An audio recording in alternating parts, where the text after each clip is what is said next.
Going to come up and join me here. Do you want to have a seat? Just in preparation, I brought some tissues for Anastasia. So did I. Yeah. I bet there's 100 other places you'd rather be than up here, Anastasia. Yes. Not wrong. Yeah. Yes, I can't get on the seat. There you go. Well, while you fritter away there, Yes. I couldn't help but think of, as I journey through Romans 12, I couldn't help but think of those verses in Revelation 21. And I've been reading over them maybe once a week. And thank you, Carlin, for sharing that. Because they help me. As John writes, he said, "And then I saw a new heaven, and I saw a new earth." And John was journeying some difficult times when he wrote these words, or when his visions and dreams were given to him. And they were given in order to give us hope. And then that helps me come back into the likes of Revelation 12 and find out how our posture should be, or how we should live, or the things that we should think about and concentrate on. But in light of it all, and I know there's a lot of movie watchers in the room, and if you just maybe take time to read Revelation, it's a bit like Star Wars. It's outside of our thinking.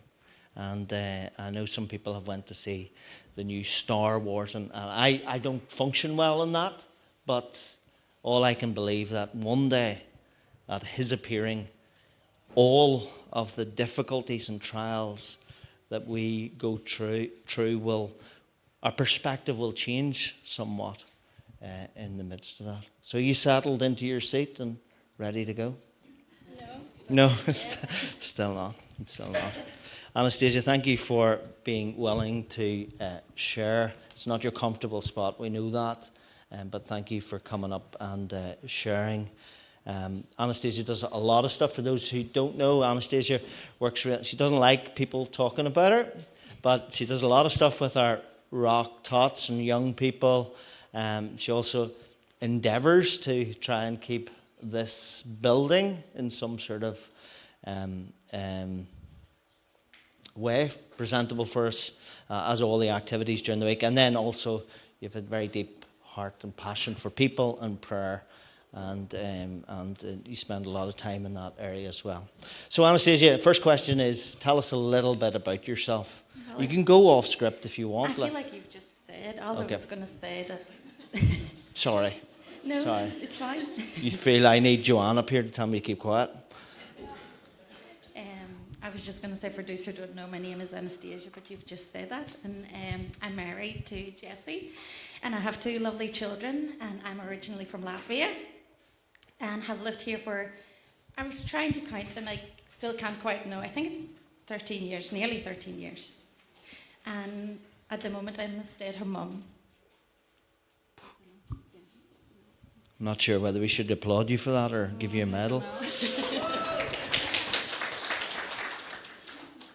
But that gives you the opportunity to be also part of the village, which you Doing like. all the drop-offs at school and seeing all the mummies and daddies and grandparents and childminders and everybody, yeah. Yes, lovely. Can you share something about your faith journey, particularly coming to Northern Ireland? Yes, so I grew up going to church every Sunday since I was a baby. I remember my mummy bringing every Sunday with her to church, and I was very involved in church from a very young age, but at home life was a bit different. Faith wasn't really spoken about, or yes, my mum was. I knew my mum had a relationship with God, but my dad was struggling with alcoholism, and so we struggled as a family, and I think my faith and church was my safe place where I felt the safest. But even in the midst of it all, I always knew that and felt that God's presence with me. I always knew he was there, even throughout teenage years whenever I had doubts and questions. And even through all of those doubts, I knew that God was there and he guided me, which then led me to Northern Ireland. Very good. You came as an intern with Drop-In 13 years ago. Yeah, yeah. With very little English. Yes. Yeah, yeah. Okay, where are we on with the questions here? Are we number 3? Yeah. Yeah. So, what brought you to Northern Ireland, and how has this experience been for you?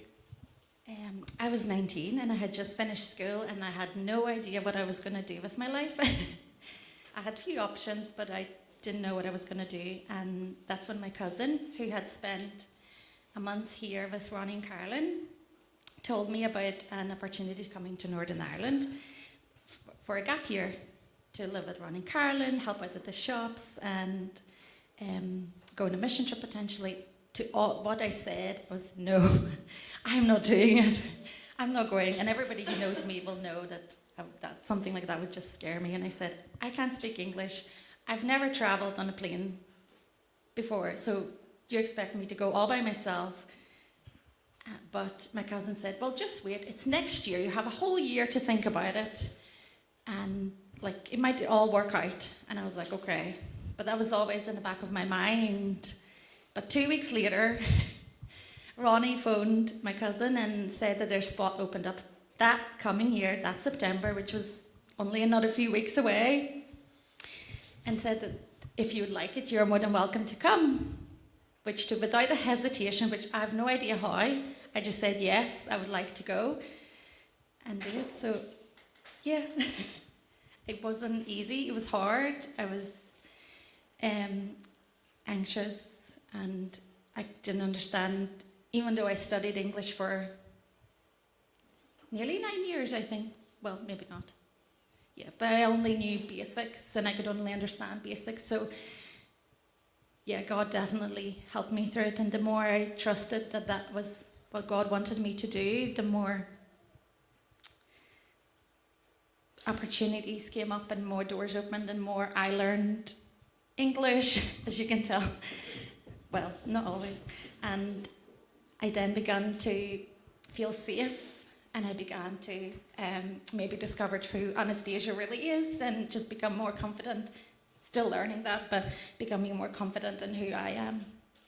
And yeah. What about the bunch of people that you met on that trip? No. I met lovely people. They helped me a lot, actually. I'm still thinking back. I feel so bad asking so many questions to Amy and Kirsty all the time. So what are they saying? What does that mean? And they had to explain it to me in really simple words. But yeah, and so that's when also I met Jessie a few years later. And then we got married. And yes, the rest is history. So far. Yes. So what are some of the things that bring you joy, and what are some of the things that weigh heavy on your heart? It's usually both sides of the one coin, isn't it? In this season, I'm going to read it because I'll just blabber. Your blabbering's pretty good, so it's okay. In this season of life, I'm trying to see joy in simple things, like connecting with friends and people, and seeing joy in everyday small wins. No matter how small they seem to others, maybe, but yeah, trying to find joy in everyday small things, and connecting with people brings me joy. And what weighs heavy in my heart is people and families struggling maybe with sickness, anxiety, or grief. Yeah, there have been a lot in my heart lately. Lovely. Great. What has God been teaching you or speaking to you about recently?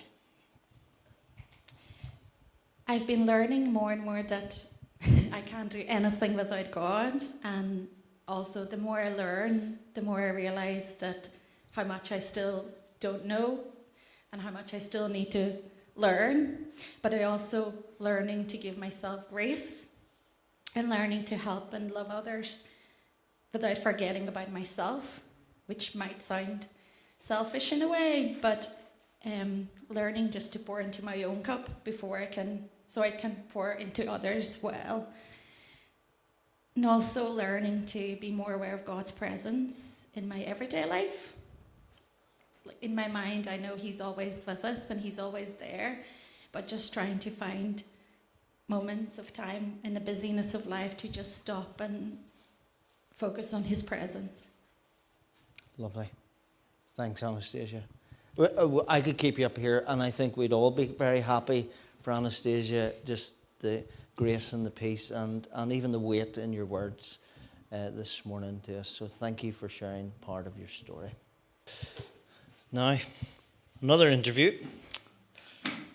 You all know this lady, but before I forget, ladies, tomorrow night you're all meeting here at 8 o'clock.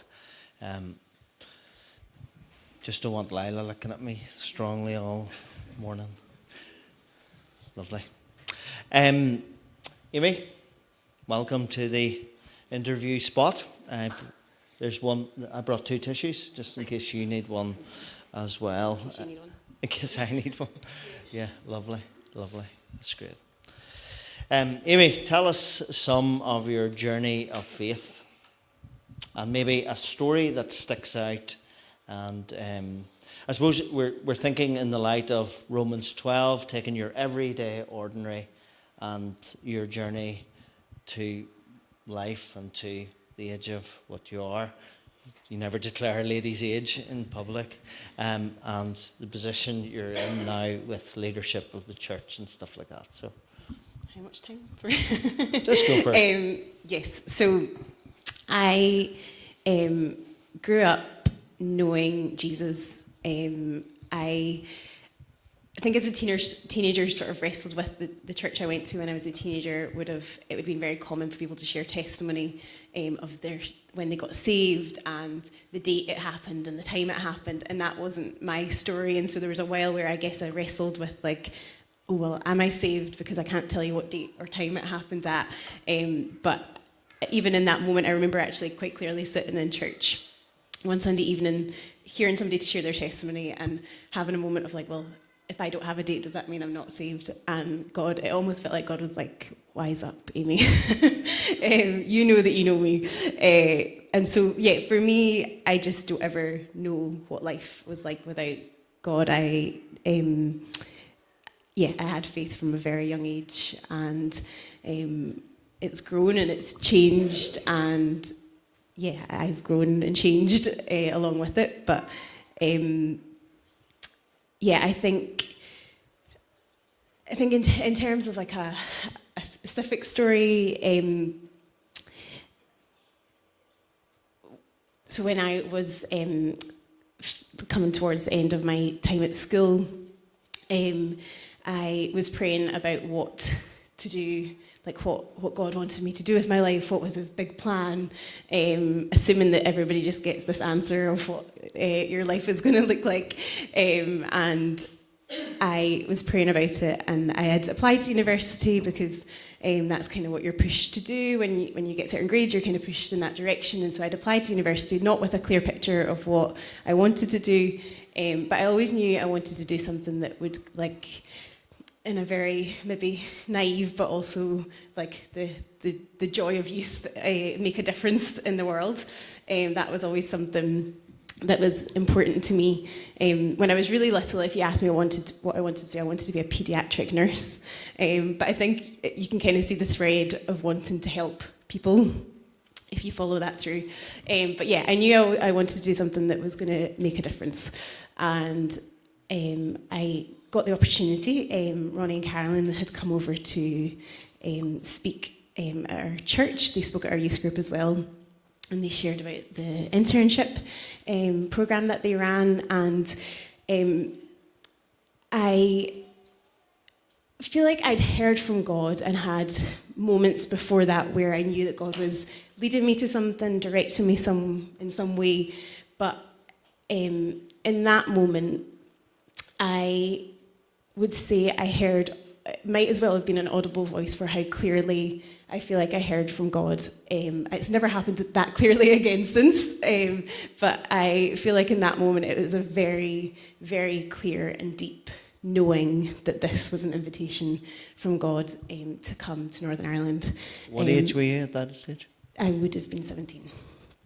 Yeah. And yes, the invitation was for a year, open-ended. 13 years later. But yes, open-ended, 1 year. She said 13, not 30 Yes. years later. 13. And so, yeah, for me, I suppose that was quite a pivotal moment in my journey. Super. And you're here ever since. Ever since. Someday we'll bring Fran up and let an interviewer on that stage of your life where you left home and she left you here, and then we'll bring you up and Might need a few more tissues for that. yeah. Yes. So you're here, and as you say, 13 years later, you're involved. You're living in Rich Hill, part of the community, working with drop-in and then helping. Sometimes you're doing more than helping, but helping lead here at the church. And was that ever, do you ever just like sort of think that, how did this all happen, or? Probably once a week, yeah. Well, the question is, what would you say that has brought you to where you're at today? I know you had a feeling of leading of God, but I suppose I'm pulling out the everyday ordinary. So. Yeah, I suppose because I had that moment where it felt like it was such a clear direction from God. I think there was a good few years where I expected that he would show up in that way again and again and again, and that wasn't the story. So when it came to the end of my year and looking to what to do next, it felt like I wasn't getting a clear answer. There's been various stages along the way where it feels like I didn't hear a clear answer from God, but I think there's a sense of God. Two things. One, I think when you have a clear knowing, there's not maybe such a deep level of trust required. So I think in the sensing and figuring things out, I think there's a deeper level of trust in him and faith required in him, and so there's probably a depth that comes with that. But also I think sometimes, in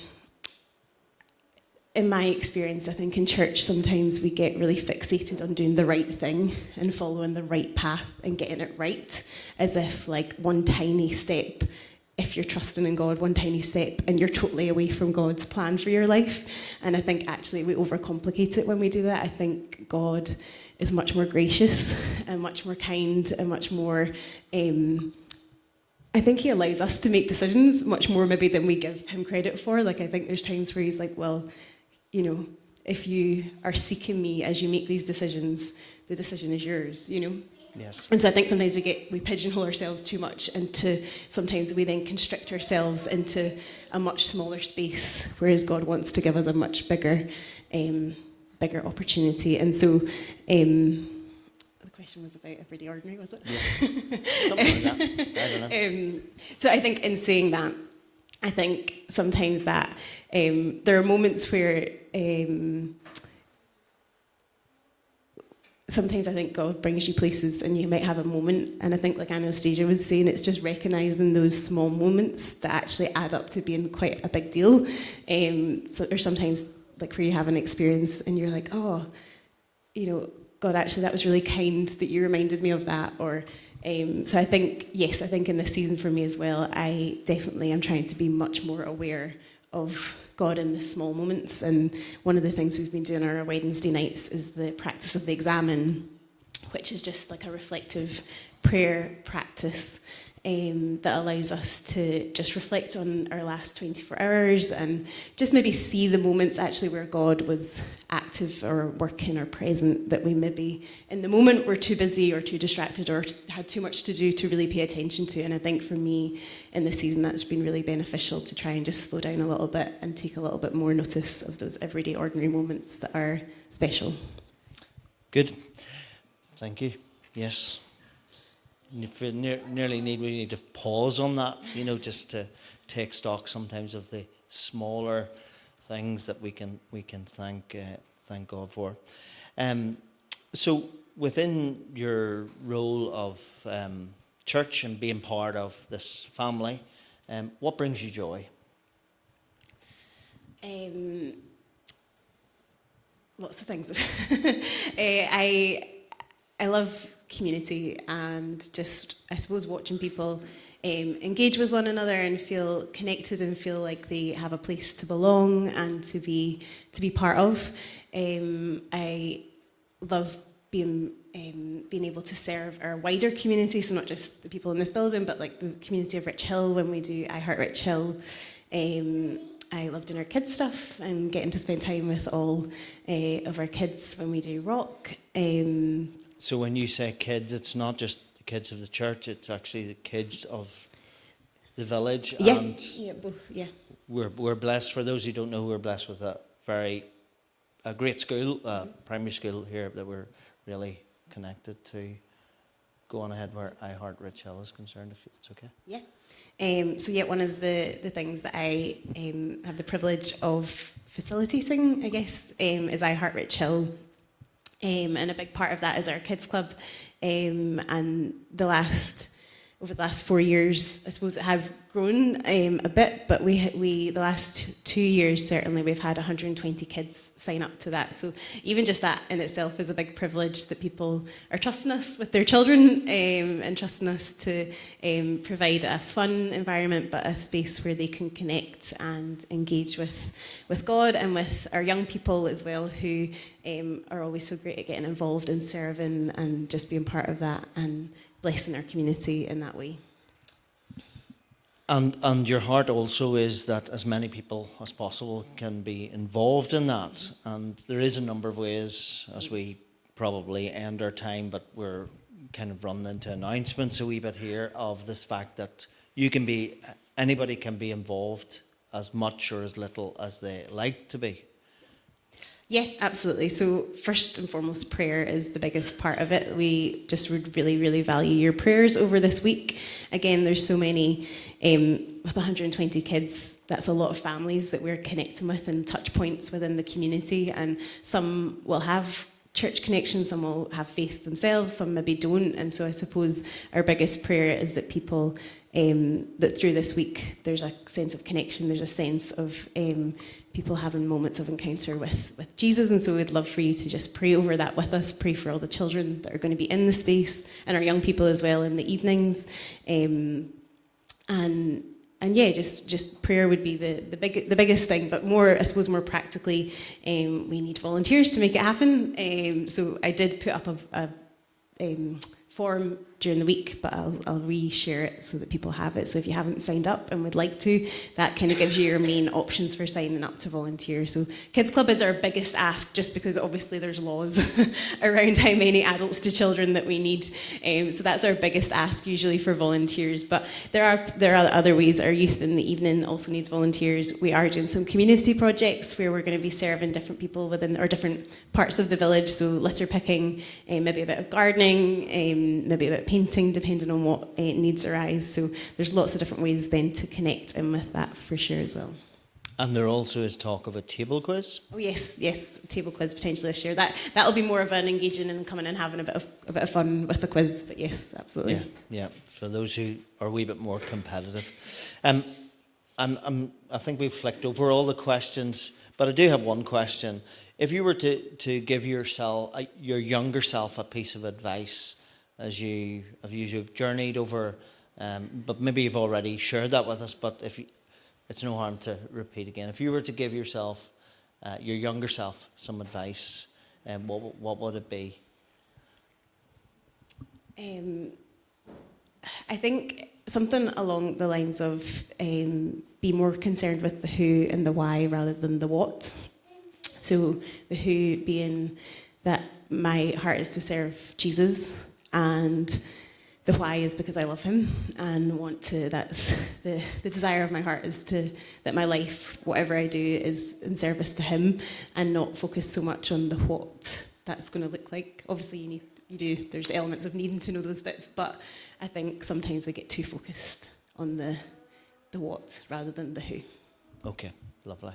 So I just want to encourage us that, we're endeavouring as we lead church to create opportunities for people to share on many, and be involved, and as much as possible as you try to work out where God is leading you and what.